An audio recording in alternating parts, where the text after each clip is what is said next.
Centro Bíblico Pastoral María de Magdala.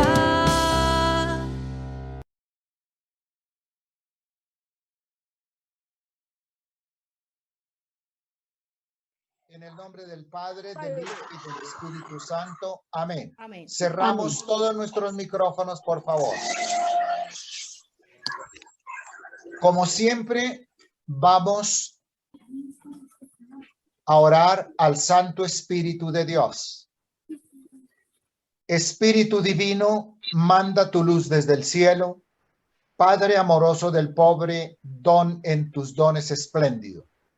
Luz que penetra las almas, fuente del mayor consuelo. Ven, dulce huésped del alma, descanso de nuestro esfuerzo. Tregua en el duro trabajo, brisa en las horas de fuego, gozo que enjuga las lágrimas y reconforta en los duelos. Entra hasta el fondo del alma, divina luz y enriquecenos. Mira el vacío del hombre si tú le faltas por dentro. Mira el poder del pecado cuando no envías tu aliento. Riega la tierra en sequía, sana el corazón enfermo. Lava las manchas, infunde calor de vida en el hielo, toma el espíritu indómito, guía al que tuerce el sendero. Reparte tus 7 dones según la fe de tus siervos. Por tu bondad y tu gracia, dale al esfuerzo su mérito. Salva al que busca salvarse y danos tu gozo eterno. Amén. Y saludemos a la bienaventurada Madre. Sabemos todos que la invocamos como Madre de la Divina Gracia. Dios te salve María, llena eres de gracia, el Señor es contigo. Bendita eres entre las mujeres y bendito el fruto de tu vientre, Jesús. Santa María, Madre de Dios, ruega por nosotros pecadores, ahora y en la hora de nuestra muerte. Amén. Madrecita Santa, te consagramos esta escuela y te consagramos a todos los secretariados de Colombia. Madrecita Santa, vela por tus hijos, vela por tus enfermos.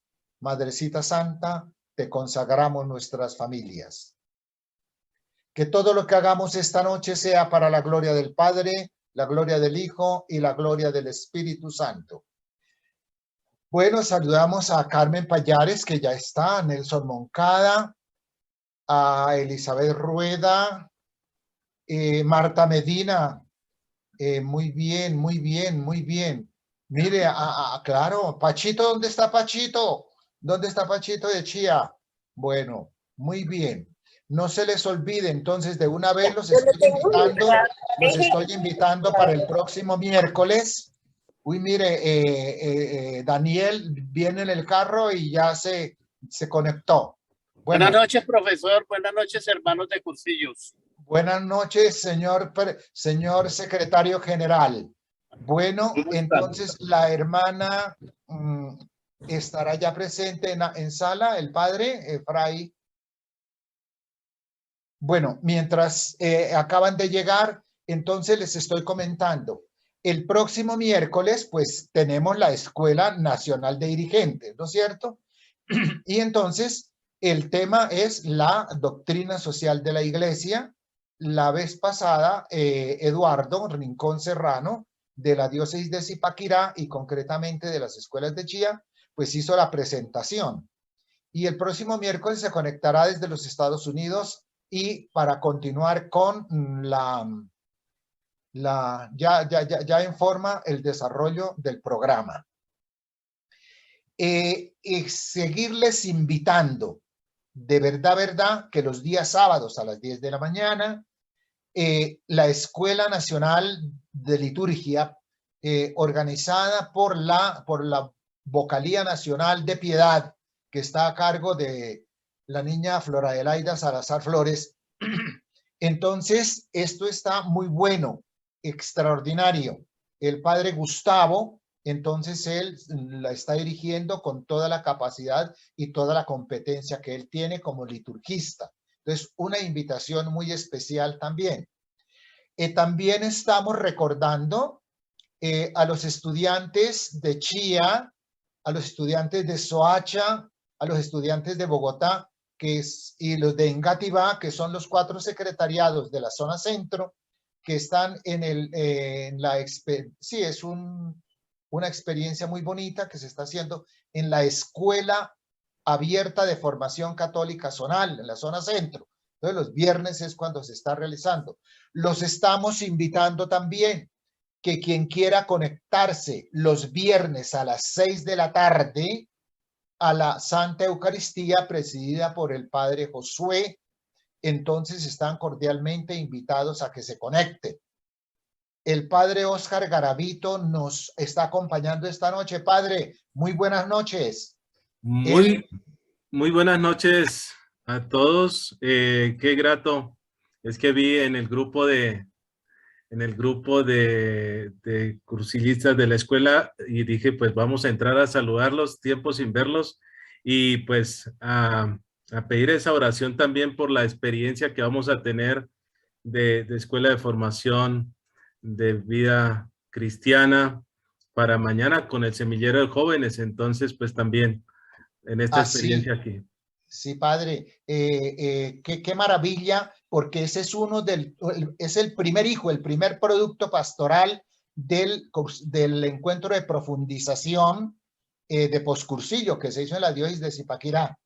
Heidi gentilmente me ha invitado mañana para hacer como una introducción para los objetivos y el programa de la Escuela Abierta de Formación Católica. Padre Óscar, le cuento que ese programa está en manos de todas las presidencias del país para que en todos los secretariados se organice en forma la Escuela Abierta de Formación Católica. Fray William, dominicano, Ave María. Padre Óscar, termine su presentación, tómese los minutos que necesite, háblenos, Padre Óscar. Muy bien, ¿no? Pues con la alegría de encontrarme con el secretariado nacional, pues para mí es importante estar con ustedes, siempre compartiendo, estar muy unidos y siempre con parte del secretariado que hace aquí del municipio de Pacho, de la parroquia San Antonio de Padua, siempre dispuestos. Hemos vuelto a la presencialidad, nuestras Eucaristías, nuestra escuela, y pues dispuestos también a seguir trabajando como misioneros en las pequeñas comunidades. Entonces, en ese camino estamos, y pues gracias a Luis Alberto que me da la palabra esta noche para saludarlos a todos. Gracias, Padre Óscar. Usted no sabe la alegría que nos da cuando un sacerdote entra a nuestra sala, porque es que como somos un movimiento inicial, entonces necesitamos definitivamente la presencia del presbítero y obviamente la presencia. Gracias, Padre Óscar, por su saludo y por su presencia, y que ese semillero de jóvenes que se va a formar en Sagrada Escritura, en la doctrina ortodoxa de la Iglesia, va a formar en tantos aspectos, pues hay que cuidarlos y hay que florezcan estos jóvenes. Padre Óscar, le cuento que en este fin de semana, en el Arquidiocesano de Bogotá, se hizo los chicos volvieron, 25 chicos, volvieron a la Casa de Espiritualidad San José a hacer una Pascua juvenil, y eso fue un florecimiento. Mejor dicho, los jóvenes están que nos dan buenas noches de colores para todos. Bueno, buenas gracias, noches. Padre. Entonces, ya llegó el Padre William, Luis Alberto. Fray William tiene la palabra. Muy buenas noches, ¿cómo les va? ¿Cómo está el Perú, Padre? ¿Cómo está el Perú? Buenas noches, Padre. El Perú está un poco complicado. Mañana 24 va a ser un día un poco tenso. Mañana 24 va a ser un día un poco tenso porque el gabinete, es decir, el Consejo de Ministros, se presenta ante el Parlamento para ver si le dan o no el voto de confianza. Pero son modalidades políticas peruanas. Ah, bueno, qué bonito. Y si no le dan, pues la tensión puede aumentarse, porque si no le dan, el presidente está obligado a componer un gabinete nuevo, y si a ese gabinete no le vuelven a dar el voto de confianza, el presidente tiene la potestad para disolver el Parlamento. Uy, Sí, es decir, sí, el asunto es un poco complejo, pues simplemente habrá que esperar a mañana para ver qué cosa es lo que resulta. Pues buenas noches, yo les pido que me disculpen por conectarme un poquito tarde, pero es que no tenía los códigos, tengo ya celular nuevo. La vez pasada la hermana me envió, pero no encontraba el mensaje y ella está en una reunión. ajá. Por eso me imagino que no está en sala también, ¿verdad? Buenas Sí. noches, padre, saludándolo hoy en día de la Santa Patrona Santa Rosa de Lima y de América Latina. Muchas gracias, muy amable. Que ella sea la que interceda por ese momento crucial en su país. Gracias, querida Patricia, muchas gracias. Aunque en el Perú se celebra la fiesta el 30 de agosto, no sé por qué, señor. honestamente no sé por qué, pero en el resto del mundo es hoy día, no hoy día. Pero señor. no sé por qué en el Perú optaron por el 30. Debe haber una explicación que yo honestamente no la conozco. Por ser diferente. Sí. Muy bien, entonces lo que vamos a hacer es pues retomar nuestro temita donde nos quedamos la semana pasada. La semana pasada concluimos en el versículo 45, capítulo 4, versículo 45, concluyendo pues o terminando el relato de la samaritana.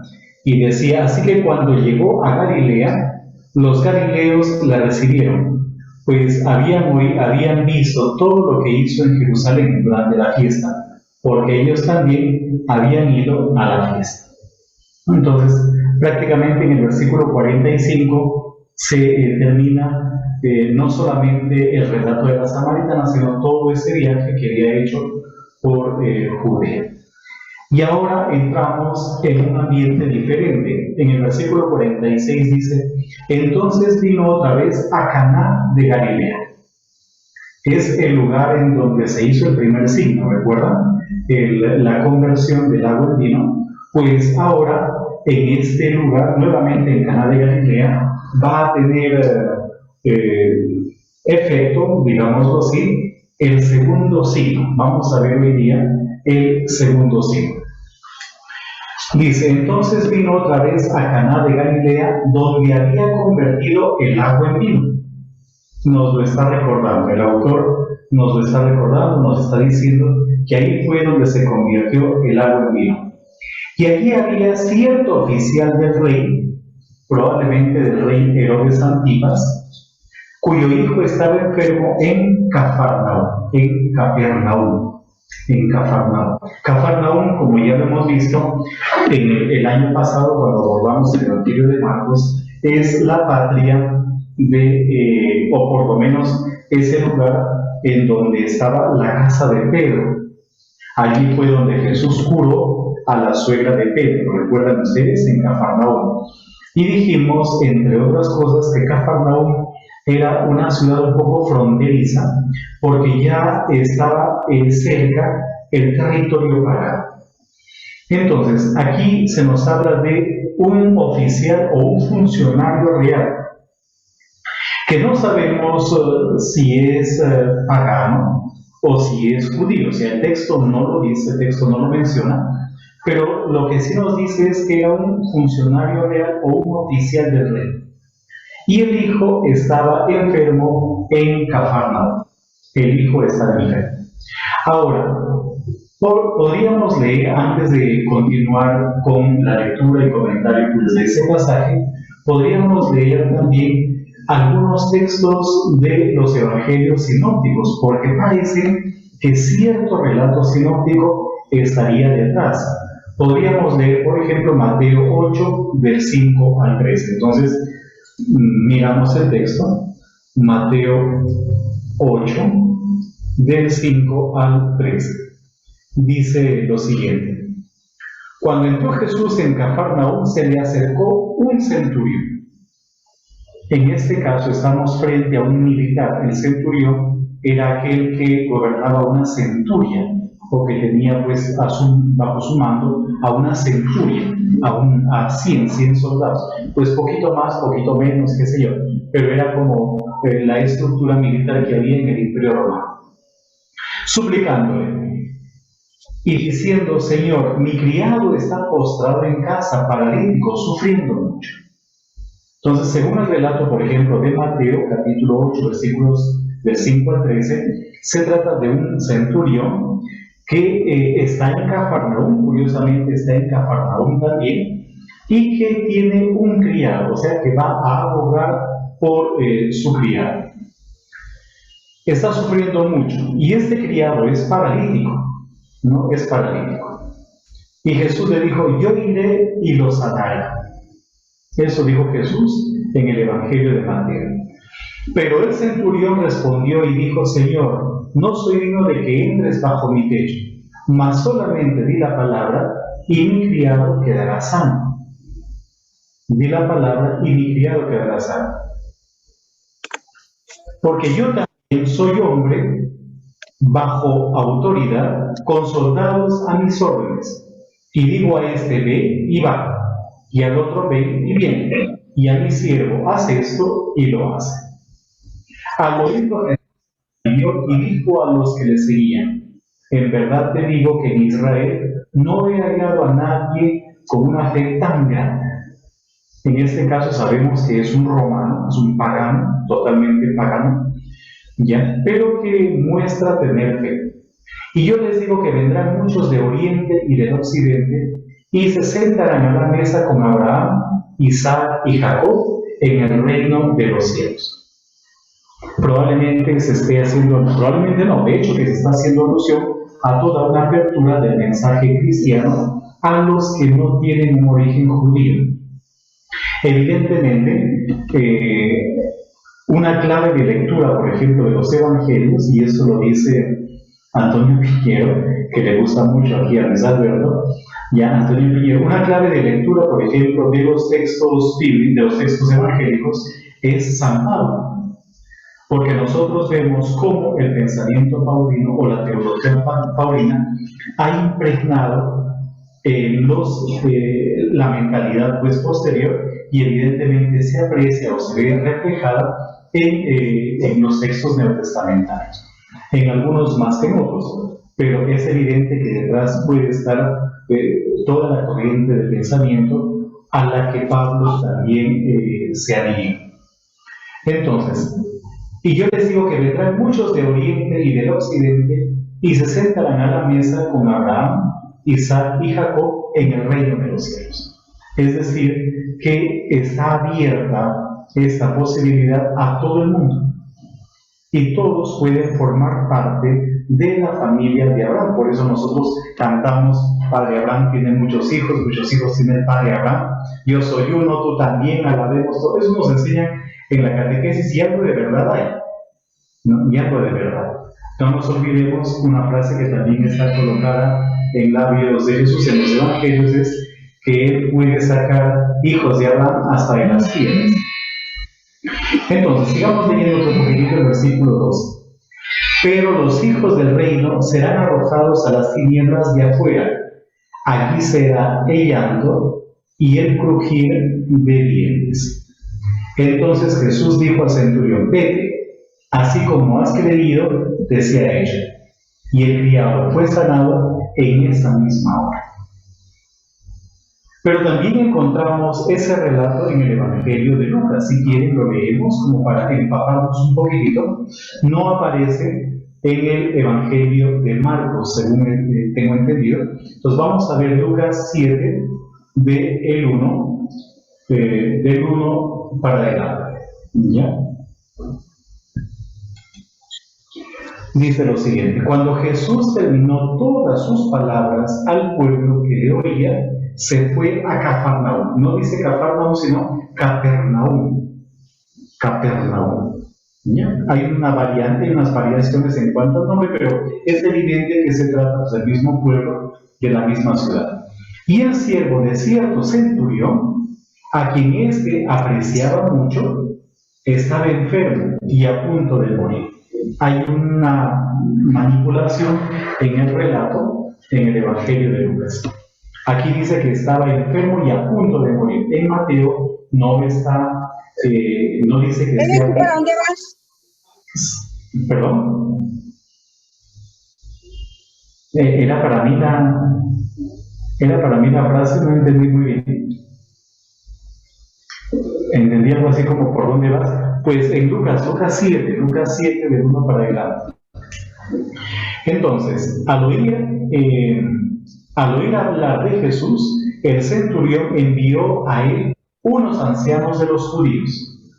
Fíjense que el texto aparece un poco manipulado, diciendo: el centurión es digno de que le concedas esto. O sea, aquí hay intermediarios. En Mateo no hay intermediarios.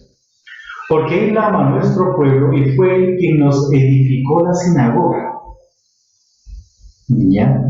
Una alusión más al pueblo. Eso significa de que probablemente pues, el autor de Lucas tenía información sobre cómo era Cafarnaúm, o se había informado sobre cómo era Cafarnaúm.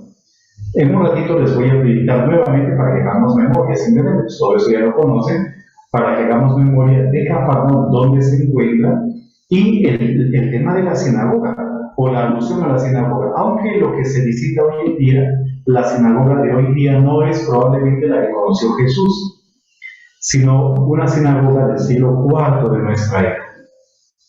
Y aquí aparece el centurión como el que construyó o edificó la sinagoga. O sea, un pagano que está también pues en coqueteos, en el buen sentido de la palabra, con el mundo judío, y quiere estar bien con los judíos.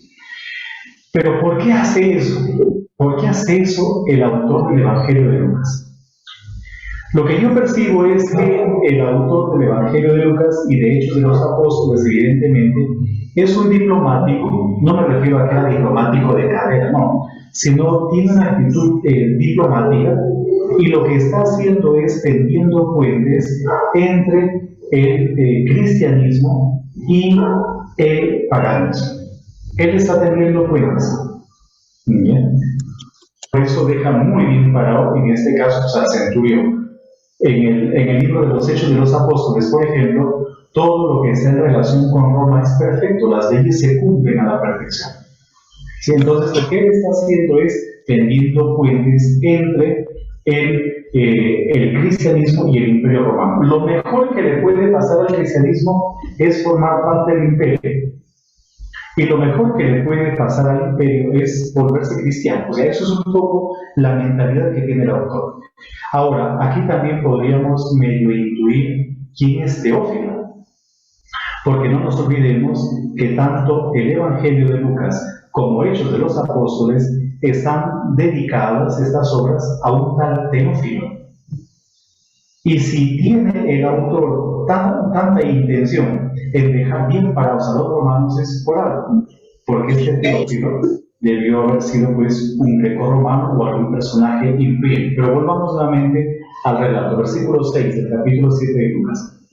Jesús iba con ellos, pero cuando ya no estaba lejos de la casa, el centurión envió a unos amigos diciéndole: Señor, no te molestes más, porque no soy digno de que entres bajo mi techo. Por eso ni siquiera me consideré digno de ir a ti. Tan solo di la palabra y mi siervo será sanado. Aquí es todo por medio de emisarios, porque la piedad de ese judío es tan grande que ni siquiera es capaz de ir personalmente a ver a Jesús. Y continuó leyendo, 7:7. Por eso, ni siquiera me... bueno, eso ya lo dije. El 8. Pues yo también soy hombre, puesto bajo autoridad, y tengo soldados bajo mis órdenes. Y digo a este, ve y va, y a otro, ven y ve, y a mi siervo, haz esto, y lo hace. Al oír esto, Jesús se maravilló de él, y volviéndose dijo a la multitud que le seguía: les digo que ni aún en Israel he hallado una fe tan grande. Y cuando los que habían sido enviados regresaron a la casa, encontraron sano al ciego. Interesante, ¿verdad? Entonces fíjense que es un relato pues, que se encuentra en dos de los evangelios sinópticos, se encuentra en el evangelio de Mateo, en el evangelio de Lucas. Es evidente que Lucas leyó el relato en el evangelio de Mateo y modificó, ha hecho unas modificaciones intencionalmente. En pocas palabras, nos encontramos frente a un relato sinóptico. Podríamos también tener en cuenta otras cositas del Evangelio, en este caso de Marcos, aunque no solamente se halla en Marcos. Capítulo 2, versículo 1. Dice, habiendo entrado de nuevo en Cafarnaúm, varios días después, se oyó que estaba en casa. Y se reunieron muchos, tanto que ya no había lugar ni aún en la puerta, y les exponía la palabra. Entonces, fíjense que Cafarnaúm es una ciudad mencionada por los sinópticos, y cuando hay una atestación mayor, es probable de que algo histórico haya detrás. ¿Ya? Pueden haber manipulaciones o variaciones en cuanto a los relatos se refiere, pero algo histórico puede haber detrás. Ahora, simplemente pues, como para familiarizarnos un poquito, lo que vamos a hacer en este momento es mirar algunas imágenes de Cafarnaúm.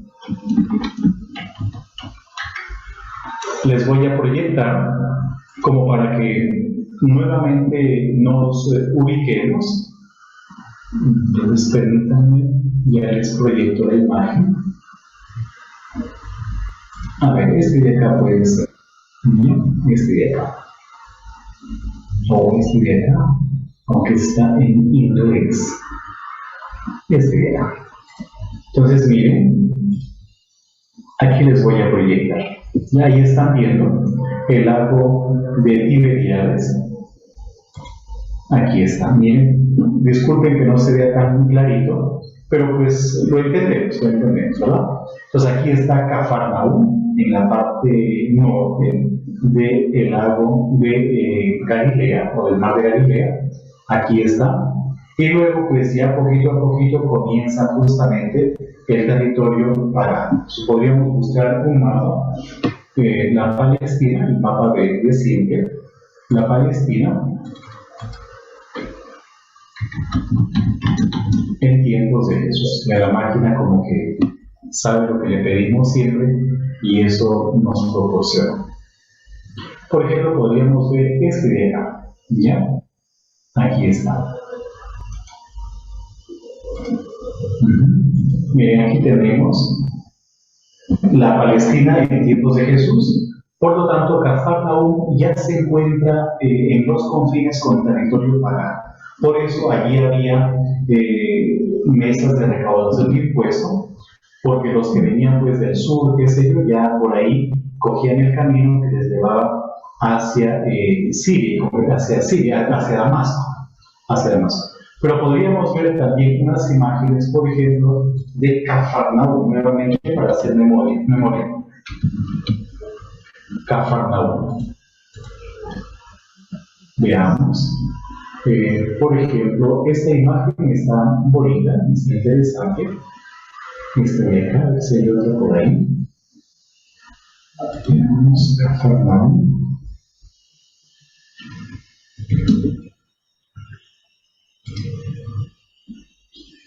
Por ejemplo, a ver, permítanme buscar una imagen como que no quisiera mostrarles así toda. Aquí está, esta de acá. Y esta está muy bonita. Entonces, aquí tenemos prácticamente lo que hoy en día se conserva de Cafarnaúm. Todo este perímetro que ven es la propiedad de los franciscanos, y aquí está la sinagoga, que como en algún momento les manifestamos, tiene una piedra, ha sido construida con una piedra diferente de las demás construcciones, es una piedra blanca, signo de que han tenido que traerla de otro lugar, no había piedra blanca. Por eso esos cuadraditos de los costados son casas, son viviendas, evidentemente son viviendas, pero la piedra es diferente, es una piedra de color negro. Y debajo de este platillo volador, como en algún momento les manifestamos, se encuentra lo que según la tradición sería la casa de Pedro, donde se le juró a la suegra de Pedro. Muy bien, vamos a retomar ahora el relato del Evangelio de San Juan. Entonces, nuevamente, voy a retomar pues desde el versículo 46. Entonces vino otra vez a Caná de Galilea, donde había convertido el agua en vino, y había allí un cierto oficial del rey, cuyo hijo estaba enfermo en Cafarnaúm. Entonces fíjense que hay un punto de contacto. Si bien es cierto, Jesús no se encuentra en Cafarnaúm, a diferencia de los sinópticos, pero el hijo de este centurión, de este funcionario, sí se encuentra en Cafarnaúm. ¿Ya? Sí se encuentra. Y luego dice lo siguiente: cuando él oyó que Jesús había venido de Judea a Galilea, fue a su encuentro. ¿Ya? Y le suplicaba que bajara y sanara a su hijo, porque estaba al borde de la muerte. Aquí hay una similitud con el Evangelio de Lucas. En el caso de Mateo, el muchacho está paralítico. En cambio, en el Evangelio de Lucas, el muchacho está al borde de la muerte. Ahora, desde el punto de vista de la composición de los relatos y de las teorías que hay sobre el origen de los evangelios, algunos dicen que el que metió, o los últimos que metieron mano en el Evangelio de Juan, disculpe por la manera tan burda en que me estoy expresando, pero es tal cual, es decir, los últimos que manipularon el Evangelio de Juan habrían sido personas muy familiarizadas con el Evangelio de Lucas. Pero sigamos leyendo el texto. Cuando él oyó que eso ya está. Jesús entonces le dijo: si no ven señales y prodigios, no creen. Es un texto que parece que está haciendo alusión a otros signos, pero hasta ahora, según el relato evangélico, solamente se nos ha presentado un solo signo, el de las bodas de Caná. No ha habido otro signo. Por lo tanto, parecería que el autor o los autores del Evangelio de Juan tomaron este relato y trataron de armarlo o de armonizarlo para incluirlo dentro de esta obra. Porque siendo estrictos, no hay más signos que Caná hasta ahora. Ya no hay más. El único signo es el de Caná. Pero aquí el autor de este relato, da por supuesto que han existido probablemente más, pero al mismo tiempo es como una llamada de atención. Ustedes, para creer, necesitan signos. Cuando la fe pues no va en esa línea o en esa dirección, ¿no? Ahora, el oficial del rey le dijo: Señor, baja antes de que mi hijo muera. En el Evangelio de Juan es el hijo. En el Evangelio de Mateo y en el de Lucas no es el hijo, es el criado.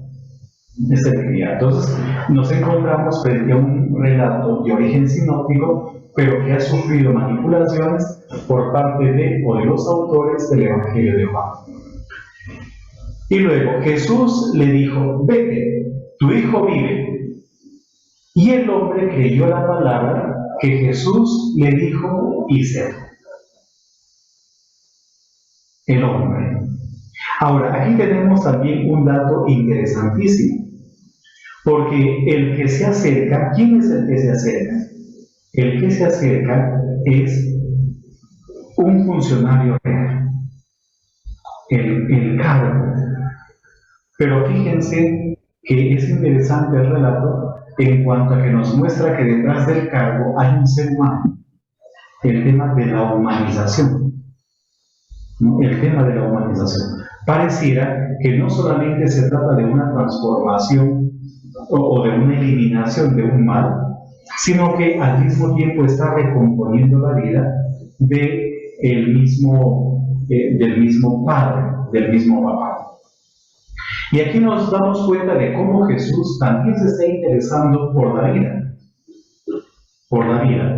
Y este cuidado por la vida, pues porque aquí está sanando una enfermedad, va a concluir pues más o menos en el capítulo 11 con el séptimo signo, cuando se produzca la resurrección de Lázaro. Ya, la resurrección de Lázaro. Pero aquí tenemos a un Jesús interesado porque la salud también sea recobrada, porque la salud también sea preservada. Mientras bajaba, sus siervos le salieron al encuentro y le dijeron que su hijo vivía. O tal vez que su hijo, pues más que vivía, había recobrado la salud, porque el muchacho parece que no estaba muerto, ¿no? Sino estaba como agónico. ¿Sí? Entonces, y mientras bajaba, sus siervos le salieron al encuentro y le dijeron que su hijo vivía. Entonces les preguntó a qué hora había empezado a mejorar. Y le respondieron: ayer, a la hora séptima, se le quitó la fiebre. A la hora séptima, se le quitó la fiebre. Sí. Padre, una pregunta, es que veo que como el año pasado estudiamos a Marcos, ¿cierto? Sí. Y en Marcos, la protagonista de algo parecido acá, de jóvenes, ¿cierto? Es una chica. Y aquí es un chico. Y en el Evangelio de Juan, ¿cómo? ¿La hija de Jairo? Sí, es una chica. Y aquí creo que en Juan no tiene una relevancia las chicas, ¿sí? Solamente el chico, es la única vez que lo menciona. Eso por una parte. Y la otra, el Evangelio de Juan, como es tan evolucionado y ya es tan tardío, pues para la comunidad joánica ya Jesús era un personaje divino. Entonces, fíjese que no hablan que no tiene casa, porque los sinópticos dicen que Jesús tiene casa, y yo siempre me he preguntado, ¿esa casa era propia? ¿Pagaba arriendo? ¿Con quién vivía? ¿Quién lo atendía? Todas esas cosas que nacen de tener casa, ¿sí? Tener casa. Y no lo estoy diciendo con pregunta venenosa, ¿no? Sino realmente cómo es la vida del hombre Jesús allí en su casa, porque tenía casa. No se la pasaba, era caminando por ahí en el campo, escuchando los pajaritos y ay, no, pues así. No. Esa imagen de Jesús, por favor, tenía casa. Y a lo mejor tenía apartamento soltero, porque no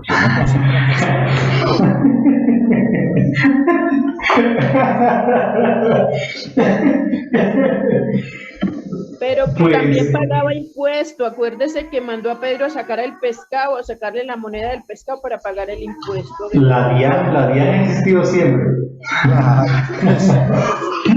Siempre los que están vigilando lo que no es de ellos. ¿Perdón, Marilita? Vigilando lo que no es de ellos. Es tan bueno vigilar lo ajeno. Entonces,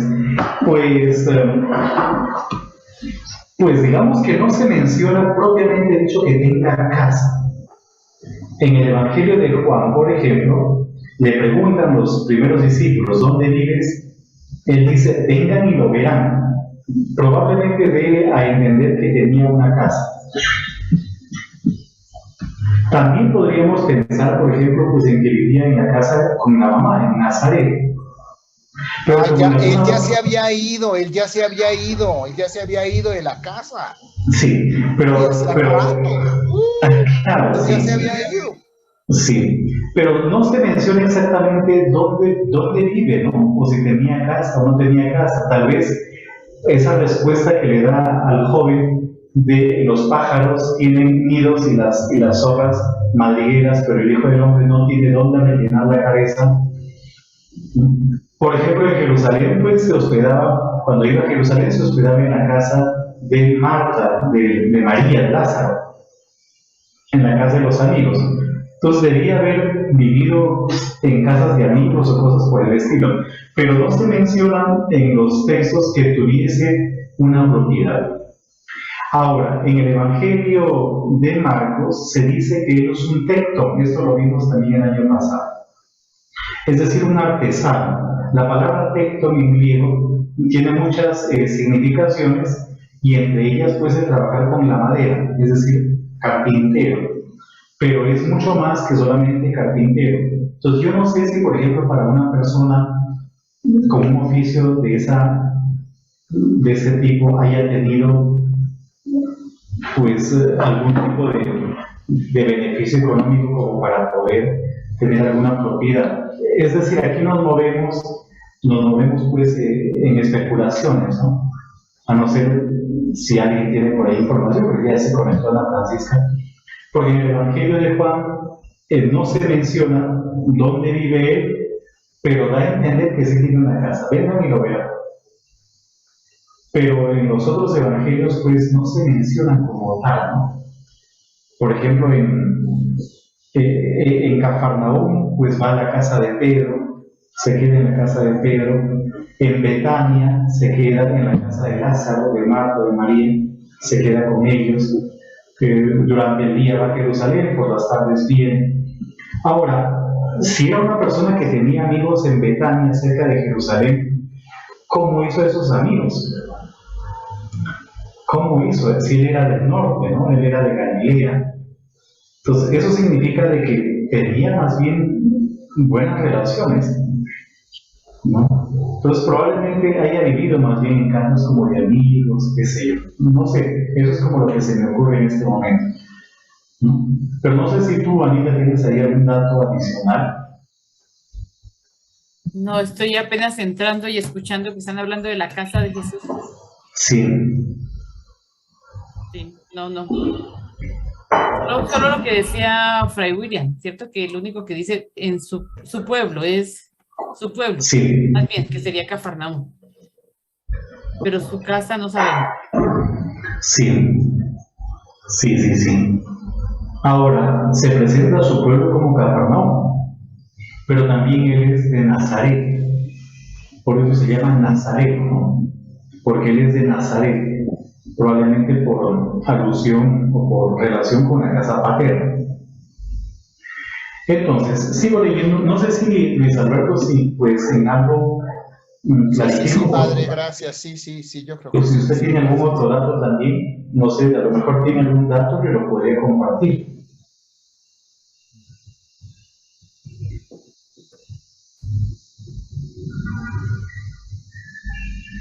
Porque, por ejemplo, según los evangelios sinópticos, dice que hay mujeres que le siguen y que le sirven con sus bienes, ¿no? Eso también lo vimos en algún momento. Y una de esas mujeres es nada más y nada menos que la mamá de los Zebedeos. Y los Zebedeos no eran personas pobres, ellos tenían sus bienes, ¿no? Entonces debió haber sido una persona pues, que tenía buenas relaciones, que tenía amistades. Por ejemplo, él toma prácticamente la casa de Pedro en Cafarnaúm, según los sinópticos, para desde allí hacer cosas, atender a la gente, la utiliza como si fuese su casa. Y lo mismo, por ejemplo, llega con todo su séquito, llega a Betania, a la casa de Lázaro, ¿no? Hoy en día no sé si seríamos capaces de coger a 12 individuos más su maestro y más un montón de mujeres y que probablemente ni siquiera avisaban porque no había teléfono, llegaban como de improviso, ¿no? Llegaban ahí. No sé, eso es como lo que se me ocurre en este momentito. Entonces, si tiene Luis Alberto algún dato, lo comparte, pues también. Sí. Por aquí dice en Marcos 1:29 al 39 dice, sana y exorciza en torno a la casa. Dice, la referencia a la casa da varias citas. Probablemente sea una alusión al lugar de encuentro de la comunidad de Marcos. En ella Jesús sigue actuando y hacia ella concurre mucha gente.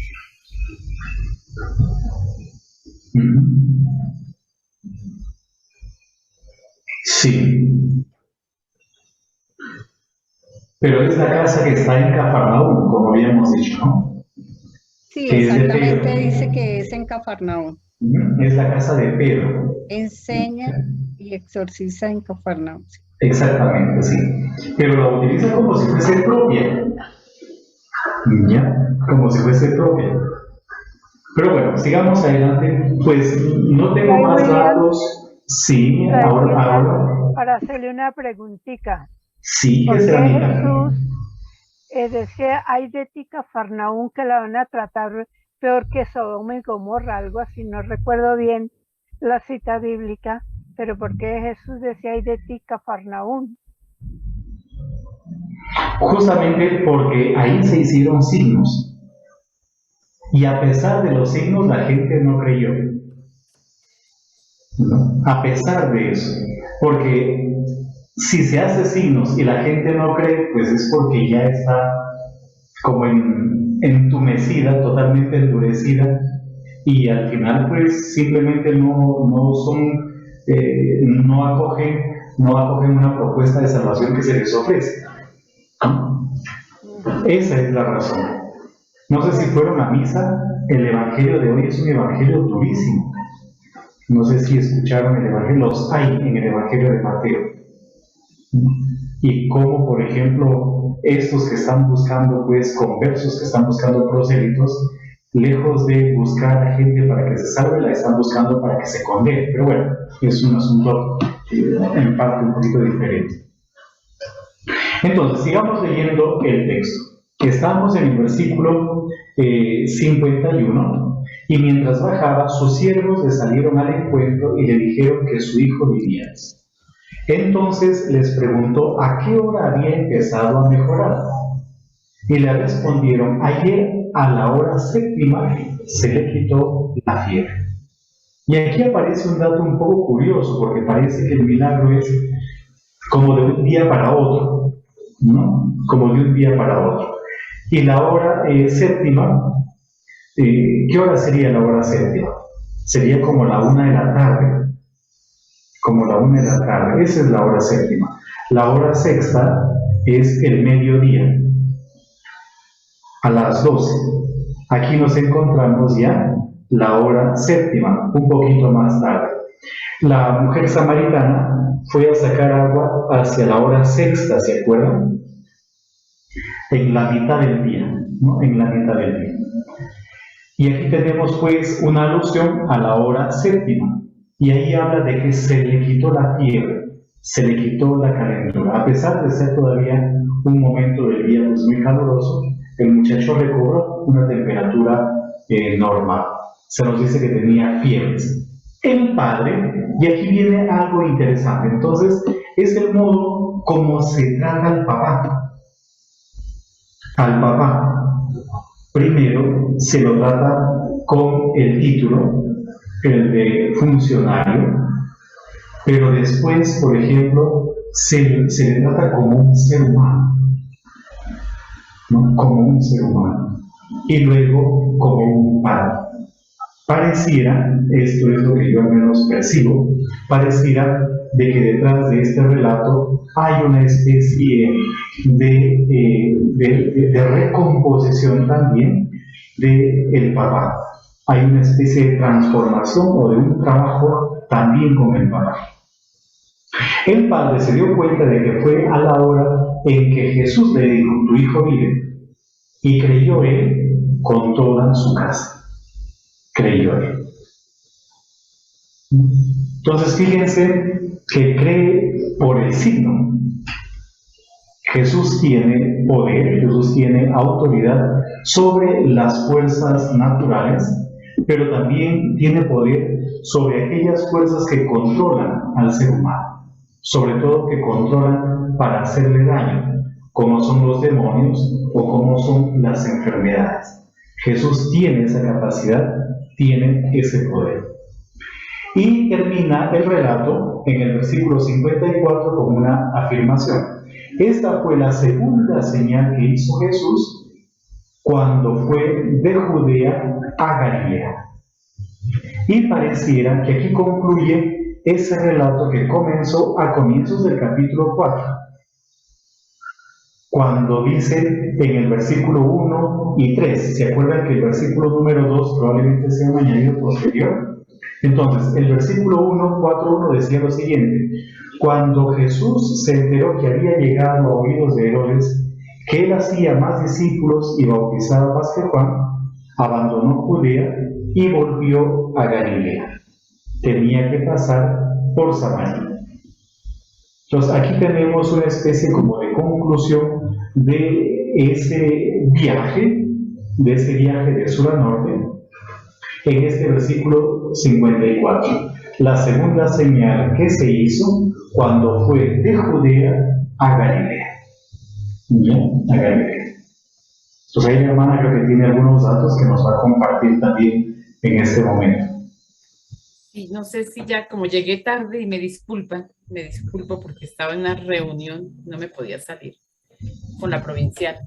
Entonces, pues yo más bien como que les voy pidiendo disculpas porque a lo mejor me salgo antes porque tengo una reunión con el provincial.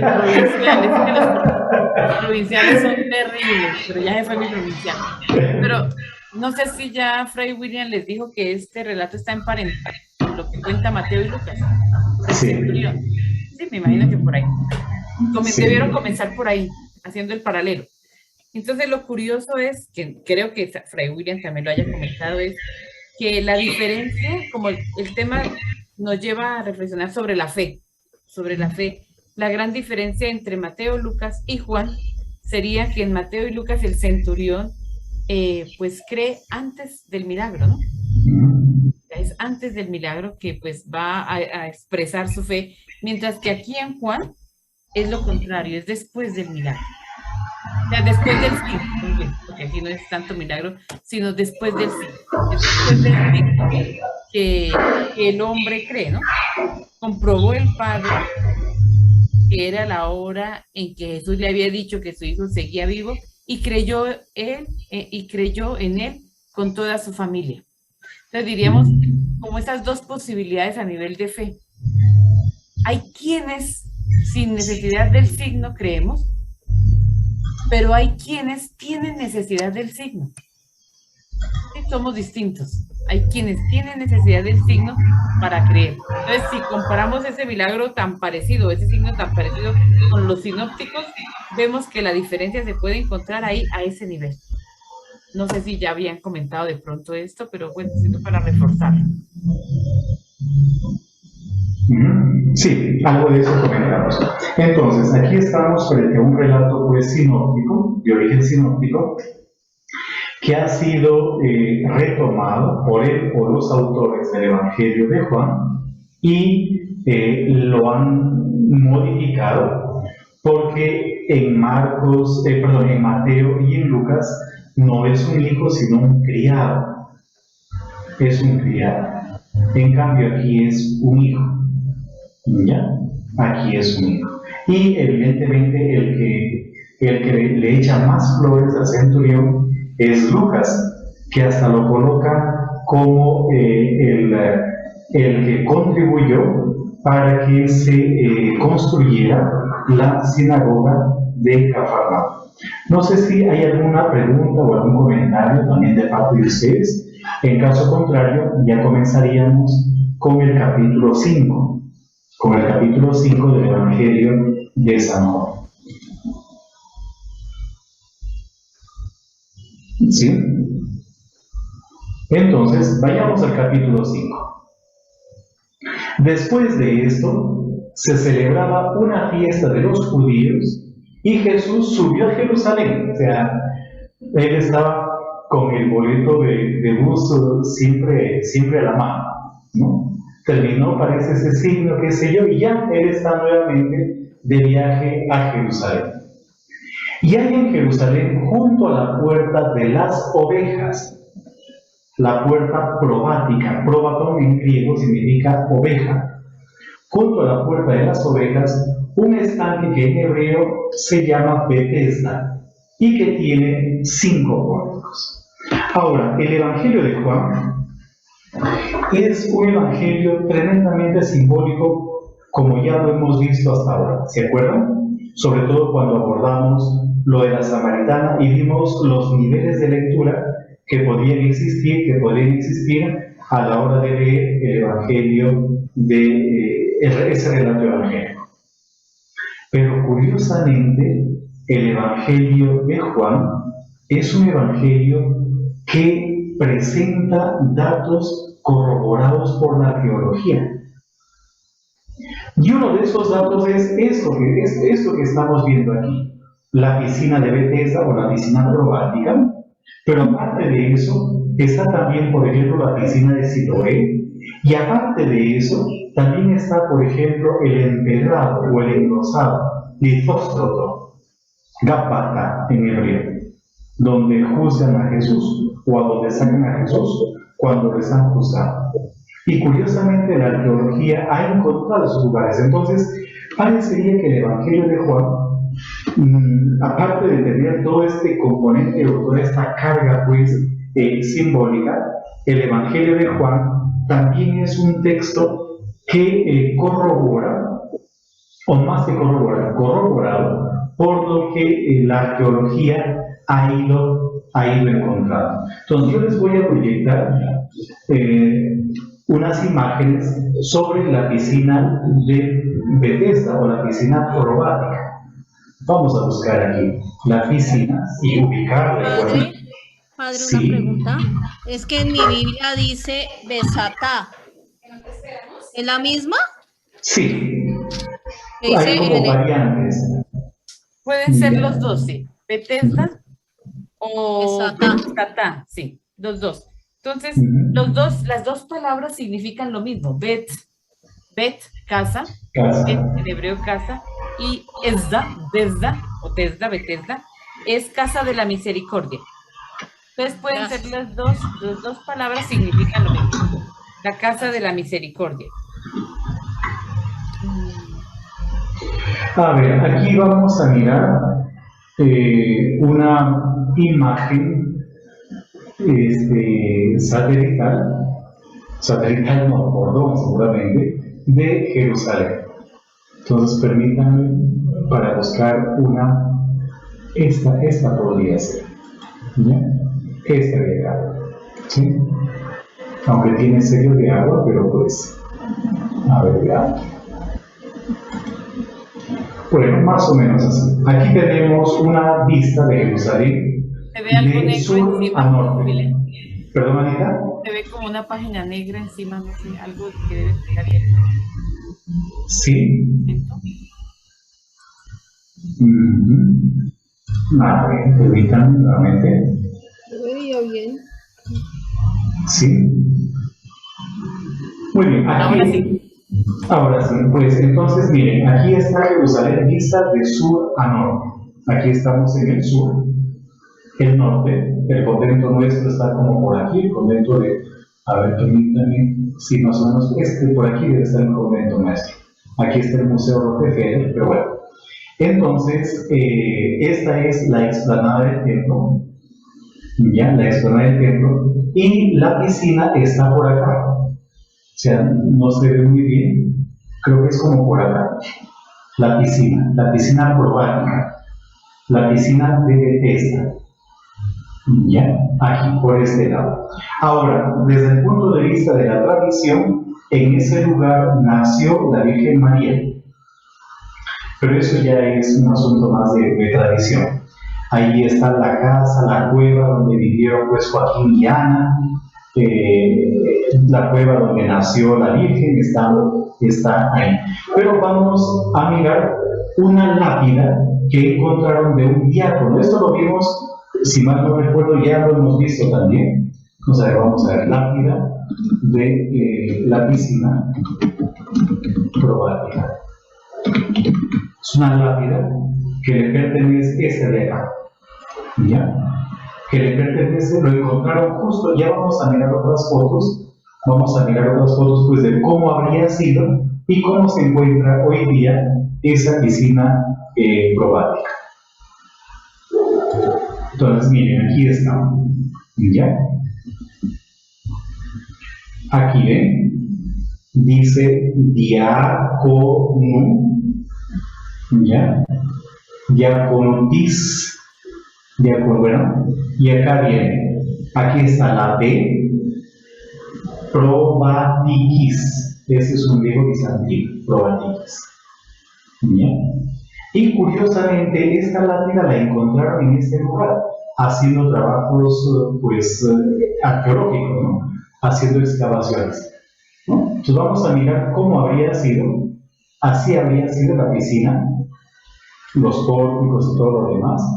Sí, aquí, no sé cómo quitarle, aquí está, así habría sido más o menos, son como reconstrucciones, pero hoy en día todo eso se encuentra tapado. Han comenzado a hacer trabajos de excavación, incluso aquí existió en algún momento un monasterio, se aprecian los restos del monasterio, y aquí está. Esto es lo que la arqueología en estos días nos permite contemplar, ¿no? Aquí está. Así, esto es lo que se ve hoy en día. Pero aquí hay restos de un monasterio, restos de capillas, de iglesias, y es en este lugar, haciendo excavaciones, en donde encontraron la lápida, esa lápida que les mostré, perteneciente a un diácono, Pero también vamos a mirar, por ejemplo, la iglesia de la Natividad de María. La iglesia de la Natividad de María, pero pues en Jerusalén.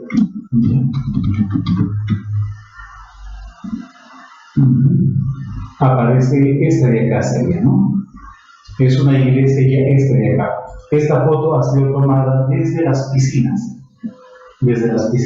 Tiene un estilo medieval, y sobre todo esta iglesia en la actualidad la utilizan, la emplean para conciertos. Yo no sé si se está moviendo la imagen o es otra, la misma. Yo me quedé. Padre, no la estamos viendo. No, ¿No están viendo? quedó en la pasada, se quedó en la de la maqueta. Ah, Dios, entonces permítanme un ratito.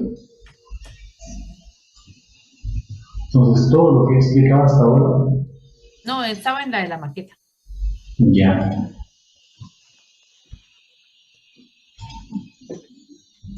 A ver, ahora creo que sí, ¿no es cierto? Esta es la iglesia, por ejemplo, de la Natividad de María. Una iglesia y hay una cripta en donde, según la tradición, pues nació la Virgen. Aquí habían vivido los papás de la Virgen, Joaquín y Ana. Y esto es lo que hoy en día se percibe, lo que hoy en día se aprecia, ¿no? Esto de acá, ¿sí? Estos son los pórticos de la piscina, de lo que habría sido la piscina. Entonces, vamos a continuar con la lectura del texto y vamos evidentemente comentando. Se celebraba una fiesta de los judíos y Jesús subió a Jerusalén. No dice qué fiesta, pero tenemos que averiguar de qué fiesta se puede tratar, ¿no? Ahorita no, el texto no lo dice, por lo tanto no vamos en este momento a entrar en más detalles. Y hay en Jerusalén, junto a la puerta de las ovejas, un estanque que en hebreo se llama Betesda y que tiene 5 pórticos. En estos yacía una multitud de enfermos, ciegos, cojos y paralíticos que esperaban el movimiento de las aguas. Y aquí vamos a entrar en contacto con una divinidad griega, con el dios Asclepios. Pero hay que entender el asunto también desde el punto de vista pues, científico, ¿ya? Como ya en un ratito les compartiremos. Porque un ángel del Señor descendía de vez en cuando al estanque y agitaba el agua. Y el primero que descendía al estanque después del movimiento del agua quedaba curado de cualquier enfermedad que tuviera. Ahora, ¿cómo explicar el movimiento de las aguas o el movimiento del agua? Pues el agua se mueve, según el relato, porque un ángel baja y mueve el agua.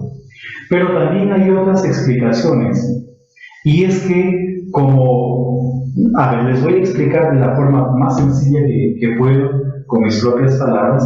Como hay venas de agua, ¿sí? Parece, porque es un manantial, evidentemente, parece que en algún lugar el agua como que se juntaba, y luego el peso de esa agua hacía que se filtrara más rápidamente por esas venas, de manera que cuando desembocaba el agua en la piscina, daba la impresión de que borboteaba. Y eso era entendido o explicado como si un ángel hubiese bajado, hubiese descendido para agitar las aguas. Y de esa manera el agua ya se quedaba totalmente santificada, pero era una santidad que solamente duraba hasta el primero que entraba. ¿Ya? Hasta el primero que entraba. Nada más. Fray William. Sí, Luis Alberto. Una pregunta. Pues hasta donde yo sé, por el área de Palestina, cerca de Jerusalén, no hay volcanes, pero podría presumirse que esa agua sería una fuente termal para hacer de sanación, sería termal. No hay evidencia, ¿no? No, que yo sepa, no hay aguas termales. Por ahí cerca no hay. ¿Ya? Cerca no hay. Pero pues hay lugares un poquito distantes en donde sí hay manantiales de agua, evidentemente. Hay manantiales, ¿no? Y luego también había muchas cisternas. En Jerusalén hay muchas cisternas. Por ejemplo, el convento nuestro en Jerusalén tiene una cisterna que es un poquito más pequeña, pero no tanto, que la Catedral de Bogotá. O sea, no estoy exagerando, un poco más pequeña, evidentemente, ¿no? Pero es grandota. Y se almacenaba el agua para regar las plantas, y esa agua, que era agua lluvia, duraba todo el año. Entonces los frailes no compran agua para regar plantas, solamente para consumo humano. Y en Jerusalén hay muchas cisternas, entonces puede también tratarse de filtraciones de esas cisternas que van formando ciertas venas. No sé cómo explicar, no tengo la palabra pues, precisa o el término preciso. En Santander hay un término que utilizan mucho en el sector rural que le llaman nacimientos. Sí. Sí, podría tratarse de eso. Pero aguas termales no hay. Ahora, en Israel yo nunca fui a aguas termales. No sé si tú, Anita, no sé si hay aguas termales o no. Sí, en el norte. Hay un lugar que se llama Hamán en el norte, donde hay aguas termales. Sí. Y es una zona más volcánica. El norte es más volcánico. Sí. Pero aquí posiblemente sea también o una cisterna o aguas que confluyen por subterráneas. Sí. Parece que fuera eso. Lo que sí es cierto es que como había agua, primero recuerden que la puerta se llama la puerta probática o la puerta de las ovejas. Eso es importante en esa zona. Yo no sé si vamos a explicar eso de pronto, porque ahí parece que era donde se vendían las ovejas para el sacrificio del templo. Yo siento un montón de ruido, pero es como allá. Ahí. Y luego también es importante lo del dios, que puede ser Serapis o Esculapio también. Algunos decían que era en honor del dios Esculapio o Serapis, ahí en ese lugar. Y la gente iba porque había agua y en el contacto con el agua se sanaban. O sea, es un lugar pagano. Esto es un lugar pagano, completamente pagano, de sanación, porque se encontraron, después en las excavaciones arqueológicas se han encontrado manos, pies, riñones, corazones, ¿no? Como cuando uno, así como ustedes han visto en las entradas aquí de los santuarios, cuando ustedes van a Bojacá o algún santuario por ese estilo, ven que venden muñequitos en cera, ¿no? Exvotos. Sí, algo así, pero aquí se hacían pues se mandaban a hacer en piedra o en algo, se tallaban y lo llevaban en reconocimiento al dios. Y eso se encontró ahí, se han encontrado los exvotos, ¿sí? Que representan que el señor Serapis me sanó de una mano, que Serapis o ¿a quién fue el otro que nombré yo? Esculapio Esculapio me sanó del brazo, del pie. Entonces se lo dedicaban al Dios en acción de gracias. Sí. Entonces, sigamos leyendo el texto. Eso es un poco como para contextualizar a la luz, evidentemente, pues del relato. Y luego, versículo 5. Y estaba allí un hombre que yacía 38 años que estaba enfermo. 38 años. ¿No? Ahora, ¿por qué 38? ¿Por qué 38? Porque el hombre solamente vive 70 años. ¿Sí? Es como, por ejemplo, en el caso del nacimiento de Jesús en el Evangelio de Lucas, la profetisa Ana, ella tenía 80 años y había estado 7 años casada, ¿ya? Y luego vino. O sea, todo eso es netamente simbólico. Y la mujer tiene 80 años, o creo que más de 80 años, porque el hombre solamente vive 70 años y los más robustos hasta 80. En este caso nos encontramos con un enfermo que tiene 38 años de enfermedad, es decir, más de la mitad de la vida. Más de la mitad de la vida, postrado. Ya, más de la mitad de la vida. Ahora, hemos visto algo similar también en el Evangelio de Marcos. ¿Se acuerdan ustedes? Toda la simbología aritmética que encontramos, pues igual aquí. Entonces, el hombre tiene 38 años enfermo. Cuando Jesús lo vio acostado allí y supo que ya llevaba mucho tiempo en esa condición, le dijo: ¿quieres ser sano? Jesús hace una pregunta, porque Jesús no es alguien que haga algo por puro capricho, porque se respeta siempre la voluntad humana. ¿Ya? ¿Quieres ser sano? El enfermo le respondió: Señor, no tengo a nadie que me meta en el estanque cuando el agua es agitada, y mientras yo llego, otro baja antes que yo. Jesús le dijo: levántate, toma tu camilla y anda. Y aquí parece que nos encontramos también con un eco del paralítico de los sinópticos. ¿Recuerdan ustedes? Ese paralítico que fue descolgado por un boquete del techo.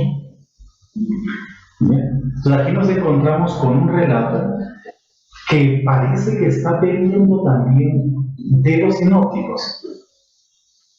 Cuando estaba estudiando, yo hice un pequeño estudio, cuando elaboraba mi tesis, hice un pequeño estudio sobre la influencia de los sinópticos en el Evangelio de Juan, o la relación de Juan con los sinópticos, y hay mucha más relación de la que uno puede imaginar.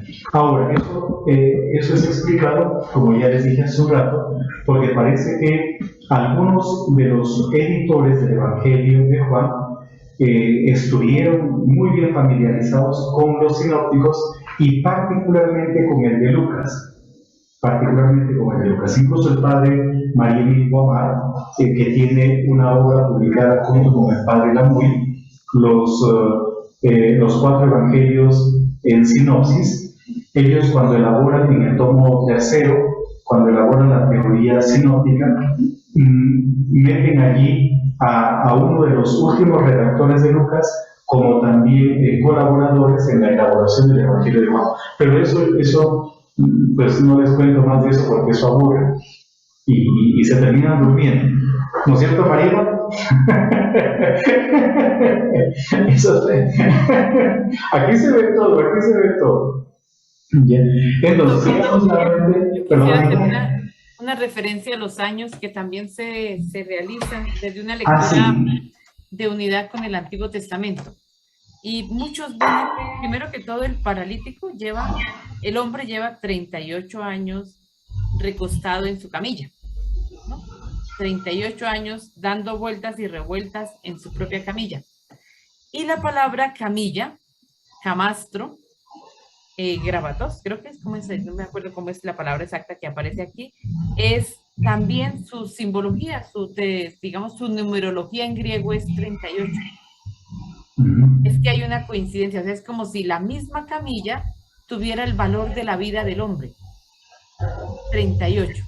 Entonces también si se cuentan con acuérdense que las letras hebreas sirven para números, pero también las griegas, cada una tiene un número, ¿no? Significa un número, y al contar los números los números de la palabra camilla, que aparece aquí en griego, aparece que ella también tiene un valor de 38. Es decir, que el hombre y la camilla son uno. 38 años de historia, podríamos decir. 38 años dándole vueltas y vueltas a lo mismo y no encuentra la sanación. Y buscándola y esperando el momento oportuno para llegar al agua y no encuentra la sanación. Entonces, los padres de la iglesia hicieron esa lectura y después también muchos exégetas han visto por ese lado. Y es que posiblemente el texto también esté haciendo eco de los 38 años que el pueblo de Israel pasó en el desierto dando vueltas. ¿Se acuerdan que el pueblo de Israel pasó 38 años dando vueltas? El tiempo en que caminaron hasta llegar a la tierra prometida era de 2 años. No era de 40 años caminando. 2 años era lo que deberían haber caminado. Pero como hubo desobediencia en el pueblo de Israel, ellos se quedaron dando 38 años vueltas. No sé si es. O sea que verdaderamente son 2 años de camino, diríamos, de avance, y 38 años dando vueltas al mismo asunto. Al mismo asunto. Yo los invito para que comparemos esto con el Deuteronomio, si quieren, o con números. También se puede comparar. Padre, madre, forello, camilla. Camilla, pero no sé si es así como parece la palabra, camilla, forello. Que Forello. También en el griego de Juan, que también vendría a ser la cifra de 38. 38 él y 38 su camilla. Entonces, si quieren, vamos al libro de los números. A ver, vamos al libro de los números en el capítulo 13. Y también podríamos ir a Deuteronomio, pero en el 13. No, primero de pronto a Deuteronomio. A ver, si quieren, vámonos al Deuteronomio. No se pierdan de acá. Deuteronomio, capítulo 2.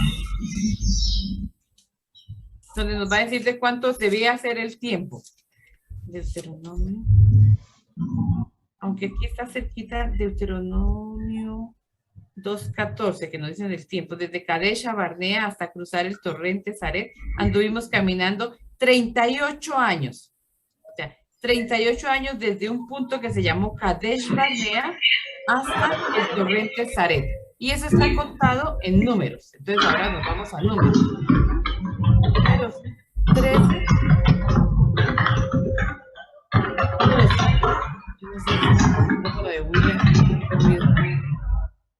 Números 13 y 14. Entonces aquí en el 13 tenemos los exploradores. Están todo lo de los exploradores que Moisés mandó a un grupo de hombres, uno por tribu, para que entraran en la tierra de Canaán y vieran qué había allí y luego vinieran a traer el informe. Y así fue.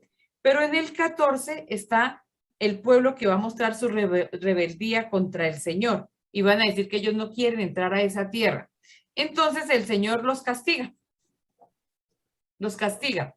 Y el castigo es de 38 años. Entonces, miremos bien después. Sería más o menos, aquí porque ya han caminado 2 años, le faltan 38 y son los 38 que se van a poner a dar vueltas. Estaría más o menos en el 14:34, por ahí más o menos. Dice, ustedes cargarán con su culpa durante 40 años por los 40 días que emplearon en explorar la tierra.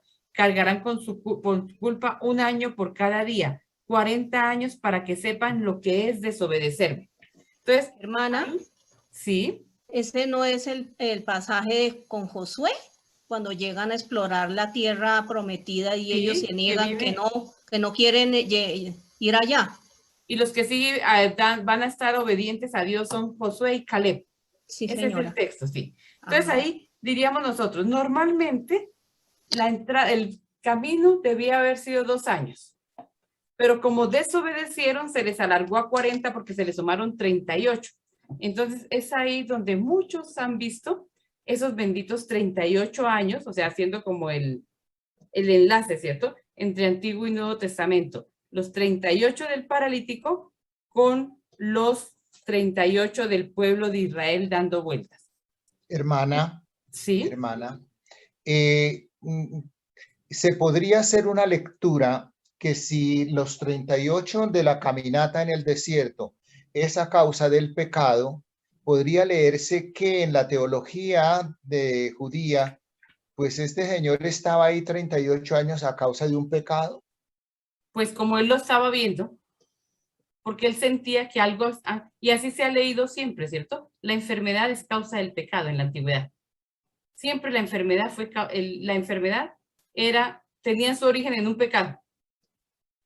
Algo había hecho mal, algo había estado mal. Y miren que Jesús después le dice, donde le dice al paralítico, es que estoy en Marcos, por eso era que no lo encontraba. En Juan 5, le dice, ¿quieres sanarte? Le contestó, Señor, sí, bueno, levántate, toma tu camilla y camina. Al instante quedó sano. Y bien adelantico le dice, en el versículo 14, cuando ya lo ve y le dice, pues, que quién fue, y le dice Jesús que fui yo el que te sanó, algo así. Entonces le dice, ahí mira, está la respuesta. te has sanado, no Ahí está la vuelvas a respuesta. pecar, no te vaya a suceder algo peor. Entonces sí he visto los 38 años como la consecuencia de una falta. Ah, qué bueno. Gracias, hermana, gracias. Ya, perdón, William, para que continúe. Yo cierro mi micrófono. Muy bien, entonces continuamos con la lectura del texto. Ya. Y en el versículo 8, Jesús le dijo, levántate, toma tu camilla y anda. Al instante, el hombre quedó sano y tomó su camilla y echó a andar. Y aquel día era día de reposo. Era día de sábado. Algo similar también a lo que sucedió en los sinópticos. ¿Qué es bueno decir? ¿Qué es bueno? ¿Hacer el bien o el mal en día sábado? ¿Salvar una vida o perder? Fíjense que también hay otro punto de contacto aquí y tiene que ver con el día de reposo. Por eso los judíos decían al que fue sanado, es día de reposo y no te es permitido cargar tu camilla. O sea, no son capaces de ver detrás del siglo, sino que hay como un velo que les impide ver más allá de lo que ya tienen instalado en la cabeza, una especie como de endurecimiento, podríamos decir. ¿Ya? Pero él les respondió, el mismo que me sanó me dijo, toma tu camilla y anda. Le preguntaron, ¿quién es el hombre que te dijo, toma tu camilla y anda?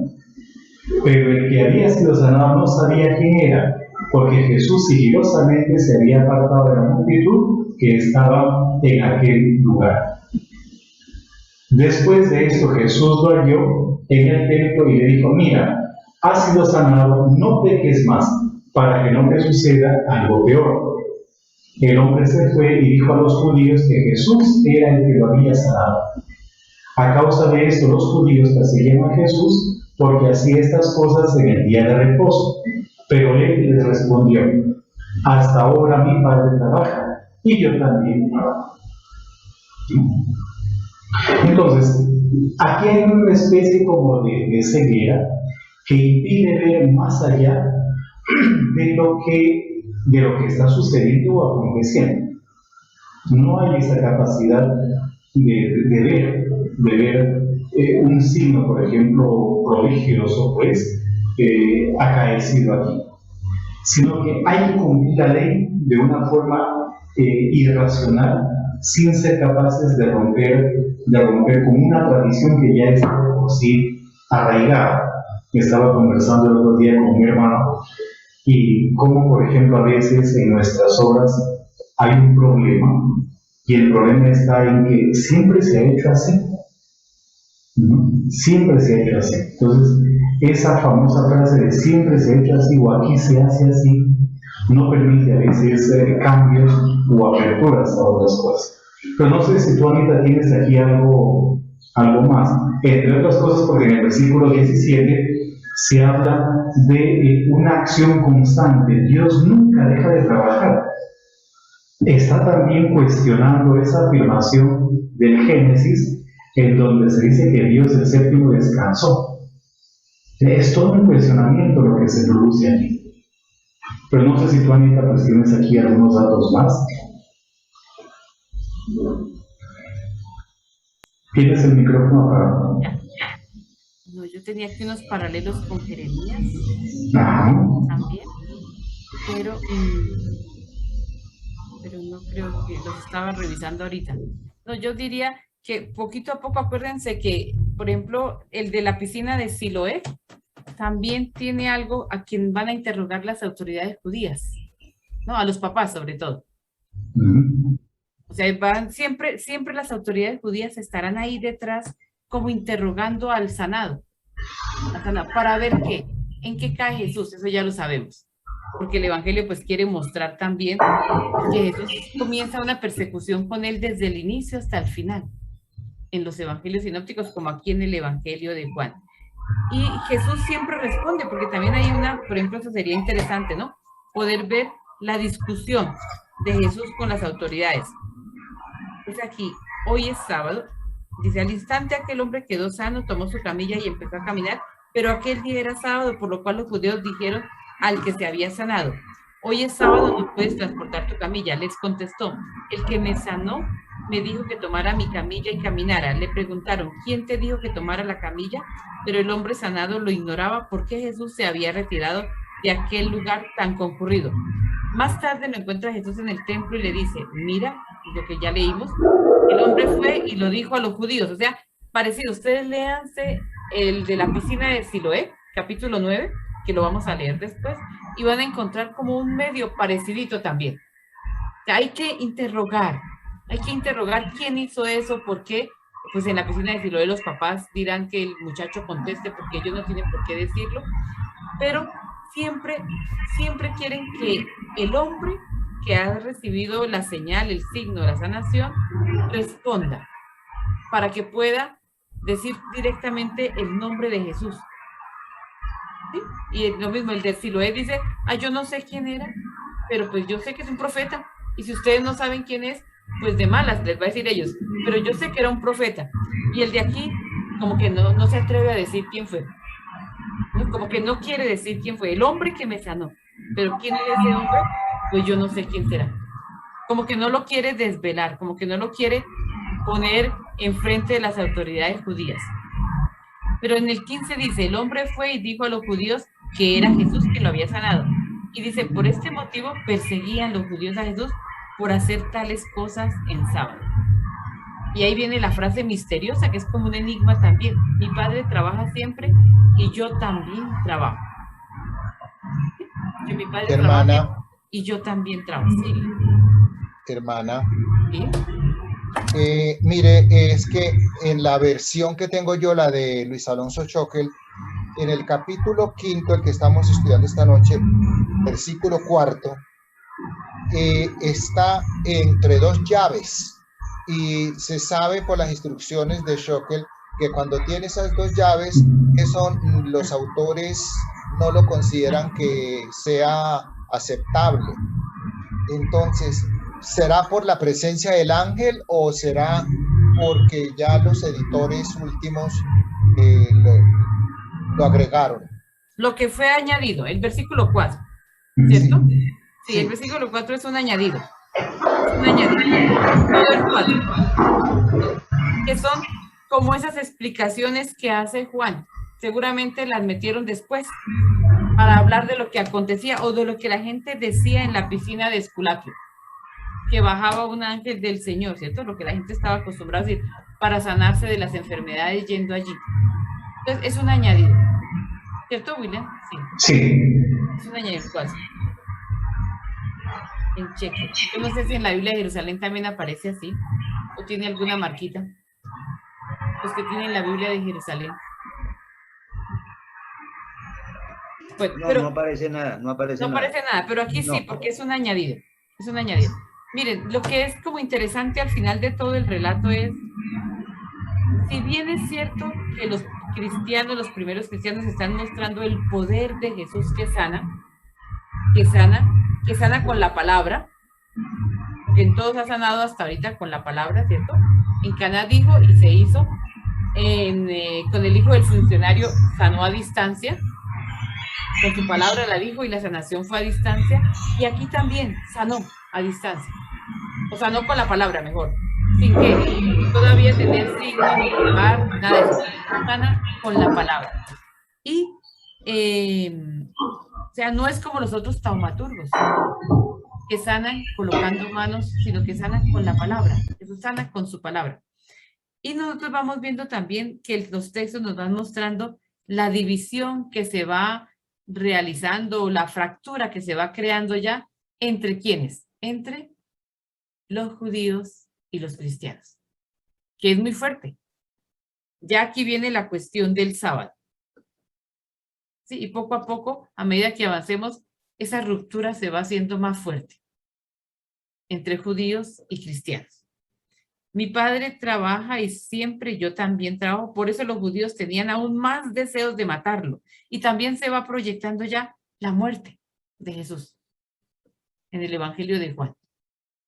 Porque no solo violaba el sábado, sino además llamaba Padre suyo a Dios, igualándose a él. O sea que ya empiezan a darnos los motivos por los cuales Jesús después irá a ser condenado. Fray William. Pues yo ya como que me despido, porque a las 8:30... Tranquilo que ya es la hora. Sí.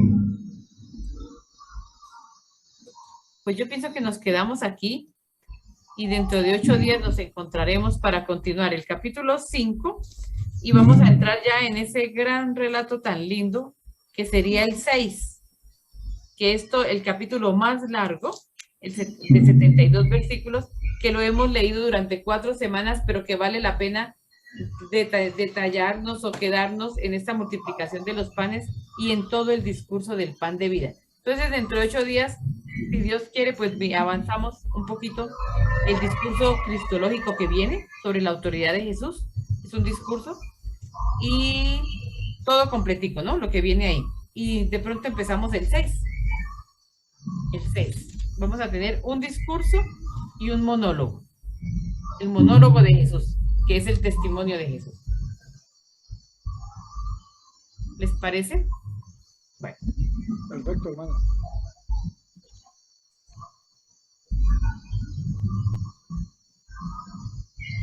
Bueno, muchísimas Luis Alberto. Abra el micrófono, Luis Alberto. Profe, Padre Oscar, es que quisiera preguntarle que nos diera su punto de vista, cómo se ha sentido en esta escuela bíblica, usted como presbítero. Suéltela, padre. Se la dijeron, pero sin anestesia. Ya, es que los exégetas, bueno, cada uno desde los campos bíblicos, pues se tiene su punto de vista, ¿no? Y su apreciación de acuerdo también a lo que tenemos a la mano. Un ejemplo, las diferentes traducciones, los diferentes comentarios.